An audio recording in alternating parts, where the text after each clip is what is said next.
Hi children. Now today we are going to discuss about the mechanism of respiratory system. So before that, how the gas will pass through the epiglottis we'll discuss. Okay, how the epiglottis will help in passage of air in the pharynx. So generally you know that epiglottis and passage of air. Passage of air. So in previous class we have already discussed one of the pathway of respiratory system. In that the air from the nostril cavity enters into where the pharynx.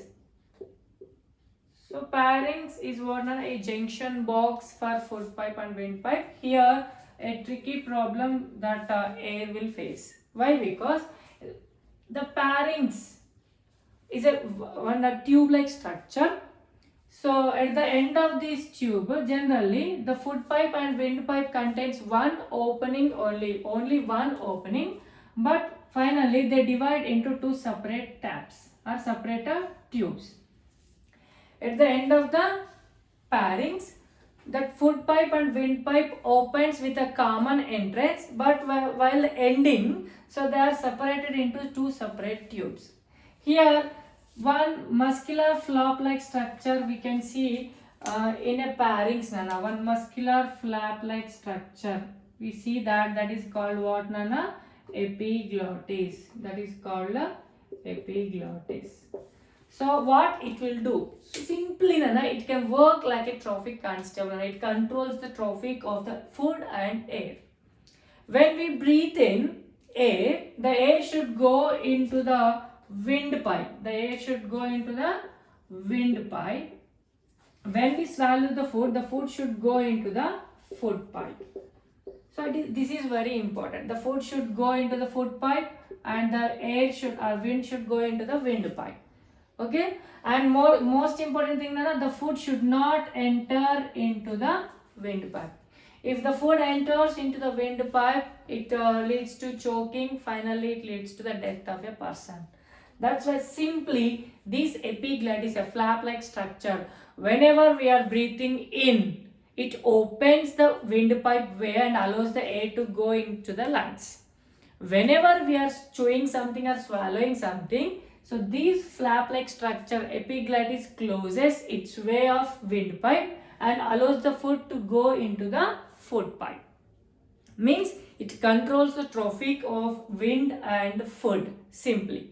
Okay, now, so if it does not work properly, we get generally choking sounds. Okay, now, means cough and water in the eyes and nose, etc. So it controls the food and wind into their respective tubes. Okay, now, so epiglottis plays an important role in the passage of air.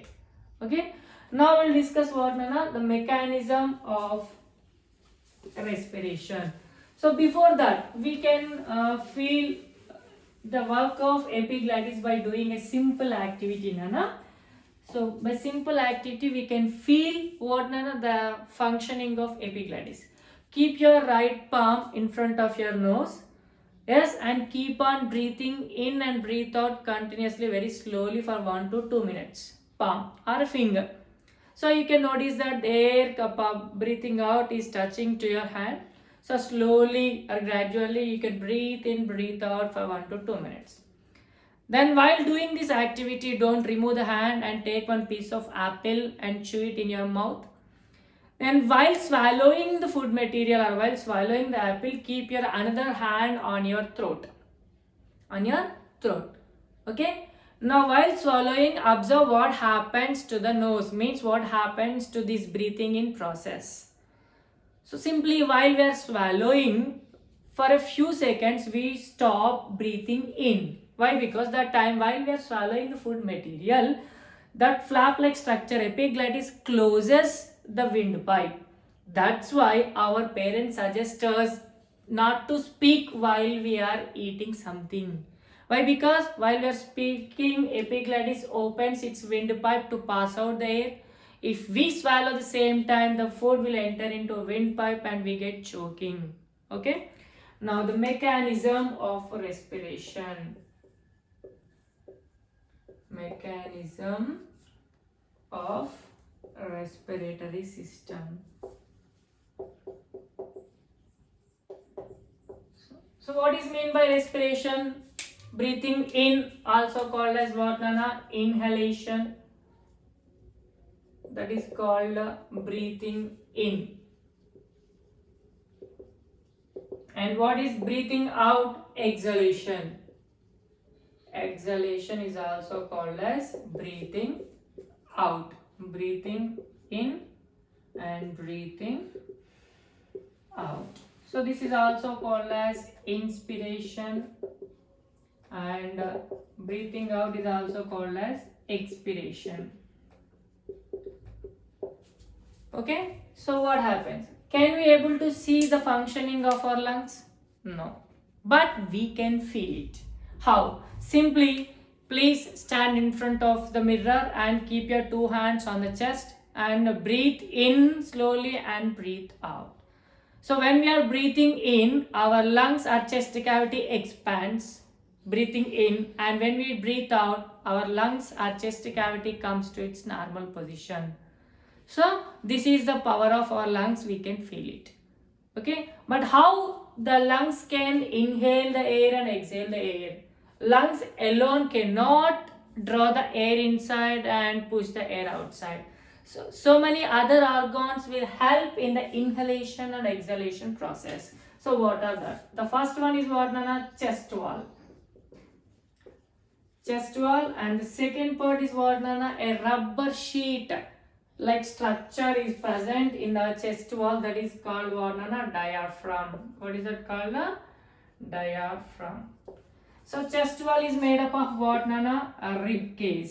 A rib cage is made up of rib bones, muscles and skin.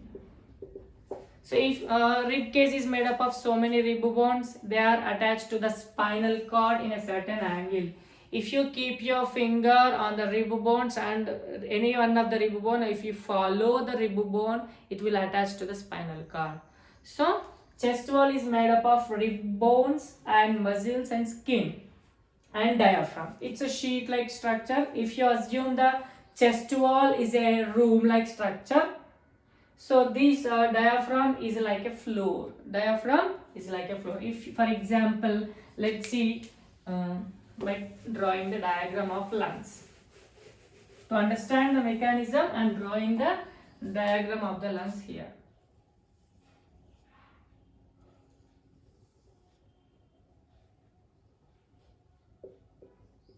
Okay.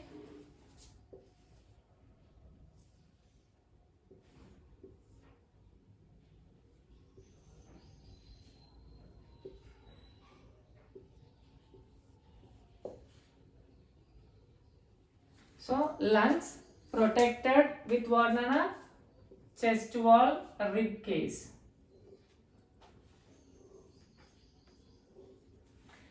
Now chest wall, if you assume the chest wall, chest cavity is like a room, then the rubber sheet like structure below the lungs is called what, Nana? It's a dome shaped structure. When it is in relaxed position, it's a dome shaped structure.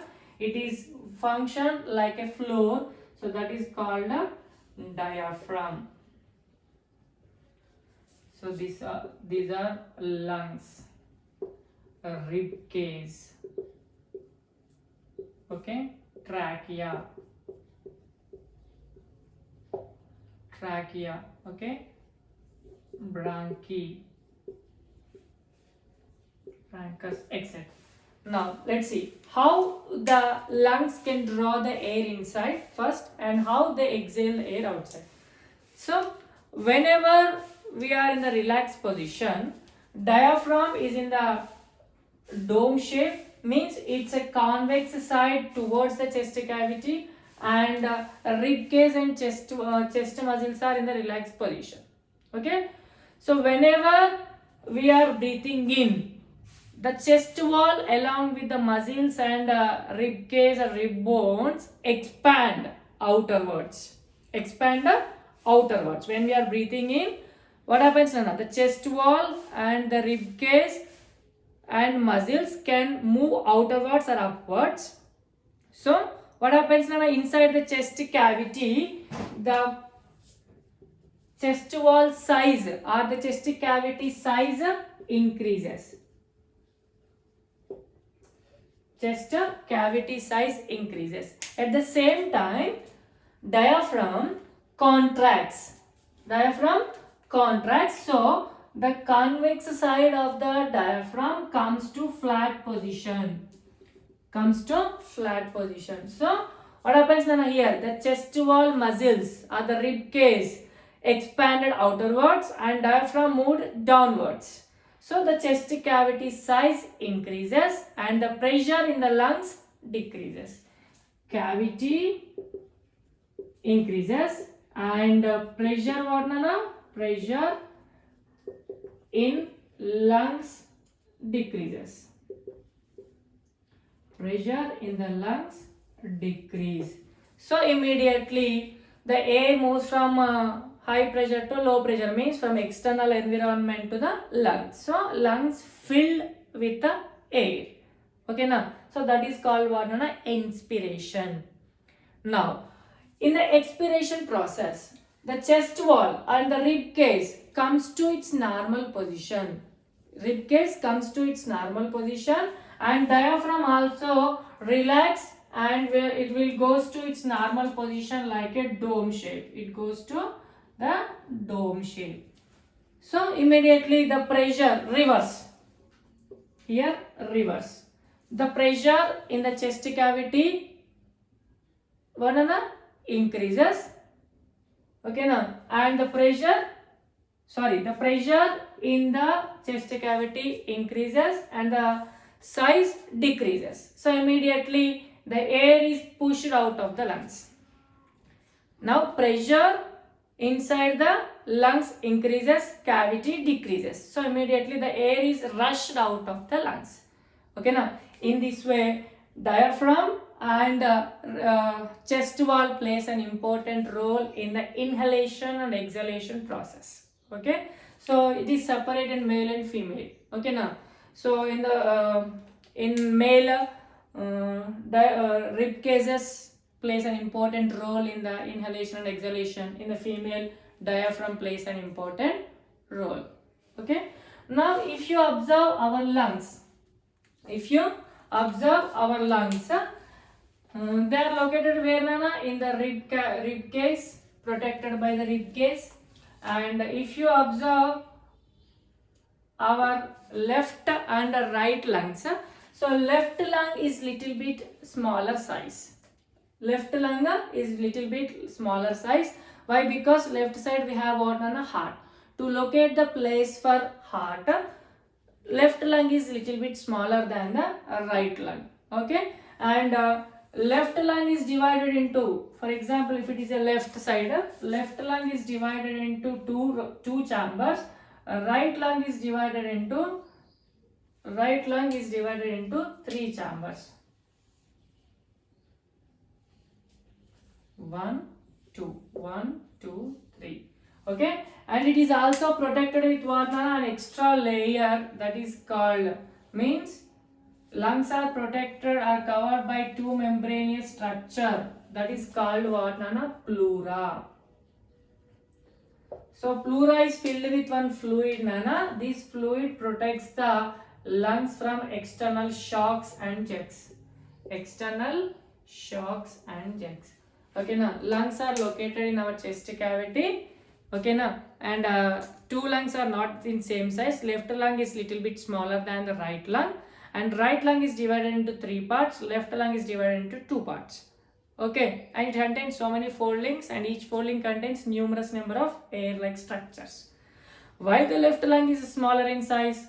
To locate the place for heart. Okay, now it is covered with one two membranous structure called pleura. Pleura filled with one fluid to protect our lungs. Now if you focus on the inhaled and exhaled air, the composition of the air is different in inhalation and exhalation. Let's see the composition of air. So generally The air, atmospheric air contains what, Nana? 78% of nitrogen. So nitrogen, oxygen, carbon dioxide. So inhaled air,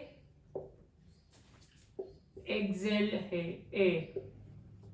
So inhaled air contains 78% of nitrogen and exhaled air also 78%. No change. Why? Because our body or our lungs is unable to absorb the nitrogen gas. Now oxygen, 21% of oxygen in the inhaled air and 16% of the oxygen in the exhaled air. Almost 5% of oxygen is absorbed. Carbon dioxide, 0.04% and 4.4% of carbon dioxide in the exhaled air. So in the inhaled air only 0.04%, but exhaling air brings what, Nana? Almost 4% of carbon dioxide. Okay now. So these are the composition of inhaled and exhaled air. Now the gaseous exchange at lungs level we'll discuss, or at alveoli level. So lungs are made up of what, Nana? So many number of alveoli, and each and every alveoli is a sac-like structure. Okay, each and every alveoli is a sac-like structure, and it is made up of what, Nana? One cell thickness. It is made up of one cell thickness. Alveoli is a small sac-like structure. It is made up of a one cell thickness, and each and every alveoli is connected with what, Nana? Small hair-like structures. Small hair-like structures, what, Nana? That is called blood capillaries. It is also one cell thickness. It is also one cell thickness. Okay. Now how the gaseous exchange will take place? Let's see. Okay. From the heart, blood is sent to the lungs for purification. Okay, and the blood which is coming from the heart contains what, Nana? Carbon dioxide gas. So that's why it is the blood which is in a thick red color. Thick red color. The blood which is sent to the lungs from the heart contains carbon dioxide and which is a thick red in color. So it reaches to capillaries, carbon dioxide. Okay, and this blood came to where, Nana? Alveoli for taking of oxygen and removal of carbon dioxide. So from the respiratory system, what happened, Nana? Oxygen entered into the alveoli. So from the alveoli, oxygen enters into capillaries, and from the capillaries, carbon dioxide enters into alveoli. So whenever the oxygen is entered into the capillaries, almost all the molecules of oxygen dissolves in the blood. Okay, now it turns into bright red color. It turns into bright red color. Now it is carried by the blood capillaries to each and every cell. Okay. Now this bright red colored oxygen rich blood is carried to the heart, then heart pumps oxygenated blood to each and every cell. This is the exchange of gases at a alveoli level. At alveoli level are also called as lungs level. Okay. Now how the transportation will take place in the blood capillaries? Let's see. Whenever the air, when we inhale the air, almost the inhaled air contains all the components of the air. For example, if you inhale, nitrogen is entering, oxygen is entering, carbon dioxide is entering, and other components also entering into the air. So all these components of the air filled up in the lungs, but their percentage in the air and the bonding capacity, their bonding capacity with what, Nana? Hemoglobin only. The bonding capacity with hemoglobin and their percentage or their level in the blood decides the transportation of oxygen to each and every cell. Whenever the atmosphere contains 21% of oxygen, 21% of oxygen, almost all oxygen molecules bond up with hemoglobin. Whenever they enter into the blood capillaries, immediately oxygen molecules bond up with hemoglobin and forms a oxyhemoglobin. Oxyhemoglobin. So not only the formation of oxyhemoglobin, whenever these oxyhemoglobin reach to cell, the reverse will also happen. Oxyhemoglobin breaks into hemoglobin plus oxygen to supply the oxygen to each and every cell. So this is also happens in the cells level. Okay. Produced carbon dioxide in the cells level, what happens, Nana? So that is a different role. So some amount of carbon dioxide bond up with hemoglobin and forms carbaminohemoglobin and sends outside through the lungs, and some amount of carbon dioxide dissolves in the plasma in the form of bicarbonates, etc. Okay, so this is what, Nana? Transportation of gases.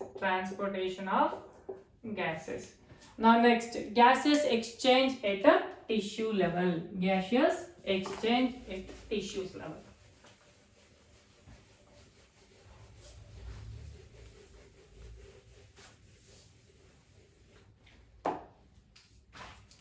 Gaseous exchange at tissues level. Let's see.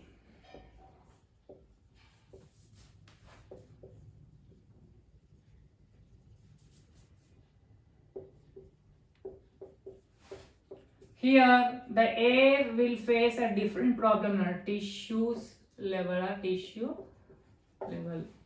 So here the oxygen which is brought by the blood faces different problems. No? Each and every minute the total cell utilizes oxygen. Okay, here cell, this is blood capillaries, O2 is there. So in each and every cell, every time oxygen is utilized to produce what, Nana? Energy. Oxygen bond up with carbohydrates and produce what, Nana? Carbon dioxide plus water plus energy. So every time oxygen is utilized, and if you observe the level of oxygen in the cells is very less while we are comparing with the lungs. So the level of oxygen is very less in the cells if you compare with the lungs. It is almost 1/3 of the lungs. Every cell contains what, Nana? Almost 1/3 of the lungs. That's why immediately oxygen difference is there. So blood contains what, Nana? A lot of oxygen, and cells contains very less amount of oxygen. So oxygen transports into the cell from what, Nana? High pressure to low pressure, or high concentration to low concentration through the process of diffusion. Okay. Now this oxygen breaks the carbohydrates and release carbon dioxide, water and energy, and these energy is utilized by the cells to perform their activities. Now released carbon dioxide pushed into the blood for purification. So this is also by the diffusion process. Gaseous exchange takes place at a tissue level. Okay, now so oxygen level is almost 1/3 of the lungs level. That's why oxygen diffuses into the cells, and from the cells carbon dioxide entered into the blood and carried to where, Nana? Lungs for the purification. Okay, that's it for today's topic, and I will discuss cellular respiration and other related issues of respiration in the next class. Thank you.